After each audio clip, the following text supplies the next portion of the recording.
കോഴിക്കോട് കക്കോടിയിൽ വീട്ടിൽ കുടുങ്ങിയവരെയും പ്രായമായവരെയും ഡിങ്കി ബോട്ടിന്റെ സഹായത്തോടുകൂടി മാറ്റി പാർപ്പിച്ചിട്ടുണ്ട് ഫയർഫോഴ്സ്. പൂനൂർ പുഴയോരത്തെ വീടുകളിലാണ് വെള്ളം കയറിയത്. സിനോജ് തോമസ് തയ്യാറാക്കി റിപ്പോർട്ടിലേക്ക് പോകാം.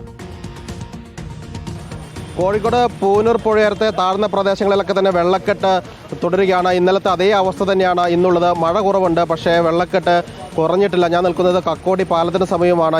ഇത് കാണുന്നത് കക്കോടിയിൽ നിന്ന് കണ്ണാടിക്കിലേക്ക് പോകുന്ന റോഡാണ്. അതായത് പുഴയിലൂടെ ഒഴുകുന്ന അതേ രീതിയിൽ തന്നെയാണ് റോഡിലൂടെ വെള്ളം കുത്തി ഒലിച്ചു പോകുന്നത്. വീടുകളുടെ മുറ്റത്തൊക്കെ തന്നെ വലിയ രീതിയിലുള്ള വെള്ളക്കെട്ടാണ്. ഈ ഭാഗത്ത് വീടുകളിൽ കുറച്ച് പേർ കുടുങ്ങിക്കിടപ്പുണ്ടായിരുന്നു. അവർ ഇന്നലെ മാറിയിരുന്നില്ല. ഇന്ന് വെള്ളിമാടുകുന്ന് നിന്ന് ഫയർഫോഴ്സ് എത്തി ഡിങ്കി ബോട്ട് ഉപയോഗിച്ചാണ് അവരെ കുടുംബങ്ങളെ ഇവിടെ നിന്ന് മാറ്റിയിരിക്കുന്നത്. അതിൽ പ്രായമായ ഒരു അമ്മയുണ്ടായിരുന്നു. അമ്മേനെ ഉൾപ്പെടെ കസേരയിൽ കിടത്തിയാണ് വീട്ടിൽ നിന്ന് ഇറക്കി പുറത്തേക്ക് രക്ഷിച്ചു കൊണ്ടുപോയത്. ഫയർഫോഴ്സും നാട്ടുകാരും ചേർന്നാണ് ഈ രക്ഷാപ്രവർത്തനം ഇവിടെ നടത്തിയിരിക്കുന്നത്. ഏതായാലും വലിയ രീതിയിലുള്ള വെള്ളക്കെട്ട് കക്കോടിയും കണ്ണാടിക്കൽ മേഖലയിലുണ്ട്.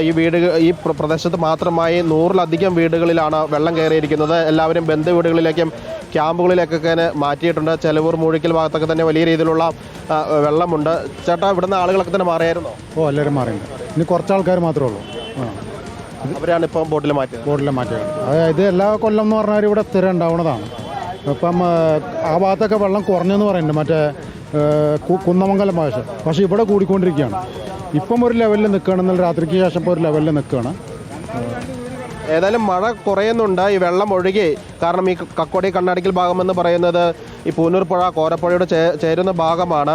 ഈ വെള്ളം ഒഴുകി അറബിക്കടലിലേക്ക് പൂർണ്ണമായും പോകണമെങ്കിൽ മാത്രമേ വെള്ളക്കെട്ട് ഒഴിഞ്ഞു പോവുകയുള്ളൂ. ഏതായാലും കുന്നമംഗലം ഭാഗത്തൊക്കെ തന്നെ പതുക്കെ വെള്ളം ഇറങ്ങി തുടങ്ങിയിട്ടുണ്ട്. ഏതായാലും എല്ലാ വർഷവും തന്നെ ഈ രീതിയിൽ വെള്ളക്കെട്ട് ഇവിടെ ഉണ്ടാകാറുണ്ട്. പക്ഷേ ഈ തുടർച്ചയായിട്ടുള്ള ദിവസങ്ങൾ ഇപ്പോൾ വെള്ളം നിറഞ്ഞു നിൽക്കുകയാണ്. ഇന്നലത്തെ രാവിലത്തെ അതേ സ്ഥിതി തന്നെയാണ് കക്കോടി ഈ മേഖലയിലൊക്കെ തന്നെ ഉള്ളത്. ഏതായാലും ഇവിടെയുള്ള എല്ലാ വീട്ടുകാരെയും ഇപ്പോൾ പൂർണ്ണമായും ഒഴിപ്പിച്ചിരിക്കുകയാണ്. നാട്ടുകാരുടെയും ഫയർഫോഴ്സിന്റെ നേതൃത്വത്തിലാണ് ആളുകളെ മുഴുവൻ ഇവിടെ നിന്ന് വീടുകളിൽ നിന്ന് മാറ്റിയിരിക്കുന്നത്.